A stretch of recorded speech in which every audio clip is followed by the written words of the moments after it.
தலைவர் காமராஜரின் 124வது பிறந்த நாள் விழாவும் அதை தொடர்ந்து அன்னதானம் வழங்கும் விழாவும் மிகவும் சீரும் சிறப்புமாக நடத்துகிற இதை தலைமை தாங்கி பொறுப்பேற்று நடத்துகிற எங்களது பாசத்துக்குரிய அண்ணன்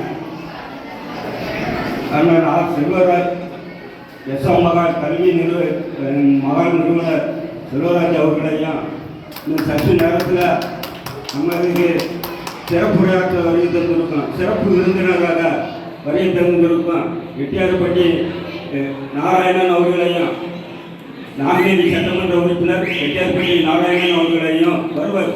கொஞ்ச நேரத்தில் வருவார். அதுக்கு முன்னவிட்டு மாமன்ற உறுப்பினர் தம்பி, எங்களது பாசத்திற்கேறிய தம்பி மாமன்ற உறுப்பினர் TK சுந்தர் அவர்களையும், இன்னும் ஒரு மாமன்ற உறுப்பினர் நித்யா என்ற பாளையா அவர்களையும் வருவாங்க. அங்கெல்லாம் நிகழ்ச்சி இருக்குது, அந்த அதை முடிச்சுட்டு கண்டிப்பாக வருவாங்க. எப்படியும் அந்த கல்யாணங்களுக்கு வருவாங்க, வராமல் இருக்க மாட்டாங்க. பேர் அடிச்சிருக்கு நோட்டீஸில், கண்டிப்பாக வருவாங்க. வருகை தந்திருக்கோம் அனைத்து தாய் தமிழ் உறவுகள் அனைவர்களுக்கும் எனது நாம் தமிழர் கட்சியின் சார்பாக நன்றியை தெரிவித்துக் கொள்கிறேன்.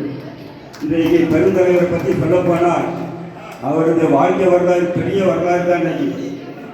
இன்னைக்கு இதிகாசம் போய் சொல்லலாம், புராணங்கள் போய் சொல்லலாம். அதே மாதிரி பெருந்தலைவரை பற்றி சொல்லணும்னா அவர் மட்டும் 9 அணையை கட்டி கொடுத்தார்.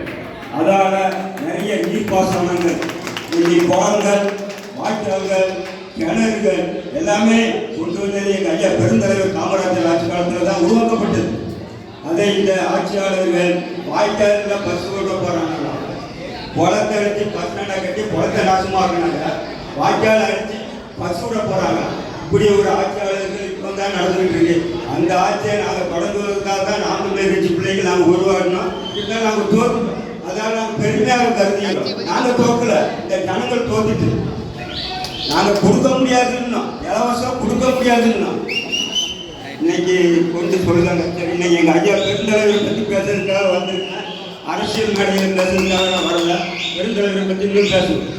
எங்கள் ஐயா நான் படிக்கலை, என் இன பிள்ளைகள் படிக்கிறேன்ட்டு 14,000 பள்ளிக்கூடத்தை கட்டி இருந்தார். அது போக எங்கள் ஐயாவுக்கு முன்னால் இருந்த முதல்வர் ராஜாஜி அவர் 6,000 தமிழ் வழி கல்வியை மூடினார். அதையும் சேர்த்து 20,000 பள்ளிக்கூடத்தை நிறுவன தலைவர் தான் எங்கள் ஐயா பெருந்தலைவர் காமராஜர். அதனால தான் இன்னைக்கு பட்டி தொட்டி எல்லாமே அவரை கும்பிட்டுக்கிட்டு இருக்காங்க. இன்னைக்கு அவர் நம்ம மண்ணை விட்டு மறைந்தாலும் நம் மனதை விட்டு அவர் மறைக்கவே இல்லை. இன்னைக்கு அவர் நம்ம மண்ணை விட்டு மறைந்திருந்தாலும் நம்ம மனதை விட்டு இன்னைக்கு அவர் மறக்கல. எல்லாருமே நினைச்சிட்டு இருக்காங்க.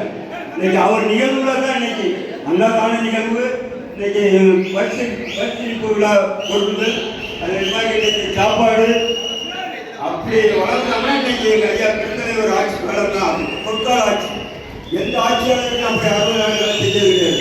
பொற்கால ஆட்சி தமிழ்நாட்டில் ஒரு தங்க முதல்வர்னா எங்கள் ஐயா பெருந்தலைவர் காமராஜர் தான்.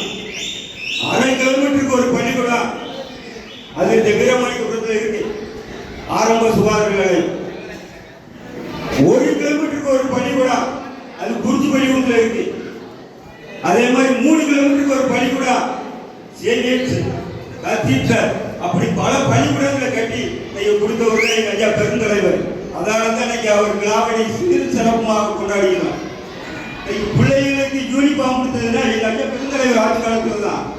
ஜாதி வேற்றுமை இருக்கக்கூடாது, குழந்தைகளுடைய ஜாதி வேற்றுமை இருக்கக்கூடாதுன்ட்டு யூனிஃபார்ம் கொடுத்தாரு. நான் கையை போட்டிருக்கேன், ட்ரௌசர் காக்கி சட்டை வெள்ளை சட்டை போட்டிருக்கேன்.